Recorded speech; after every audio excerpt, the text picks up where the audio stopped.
Pentagon wants Kiev's backers to dig deeper. The Kremlin is watching how much weaponry the US and its allies will decide to send to Ukraine, US Defense Secretary has warned. Nations providing weapons to Ukraine need to double down on their effort because the country is facing a make-or-break moment, U.S. Secretary of Defense Lloyd Austin said on Friday ahead of a key meeting of military donors in Germany.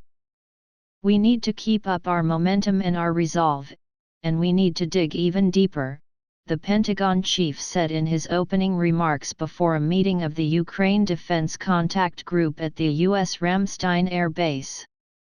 He described this as a decisive moment for Ukraine and a decisive decade for the world.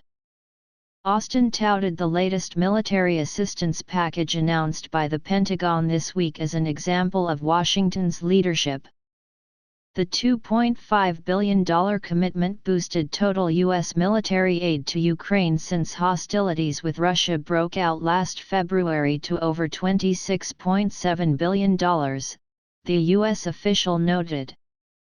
He praised a number of NATO partners, including Poland, Canada, Germany, France, for their lethal aid to Kiev and urged further arming of the Ukrainian forces.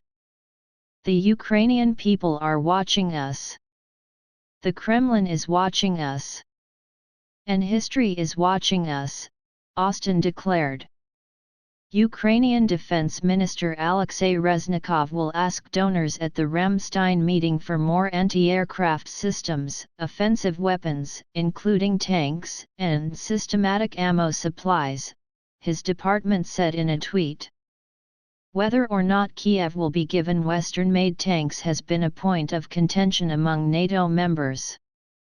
Poland and several other nations have said they were willing to provide German-made Leopard 2 main battle tanks from their fleets, pending Berlin's consent. The German government has reportedly conditioned its permission on the US leading by example. The Pentagon declined to include M1 Abrams tanks in its latest package to Ukraine, citing sustainment issues. The tank requires jet fuel to operate and is difficult to maintain, so it just doesn't make sense to provide that to the Ukrainians at this moment, Deputy Pentagon Press Secretary Sabrina Singh told journalists on Thursday. Moscow has accused the US and its allies of prolonging the conflict in Ukraine by forcing Kiev to eschew the pursuit of peace and also pumping it with weapons.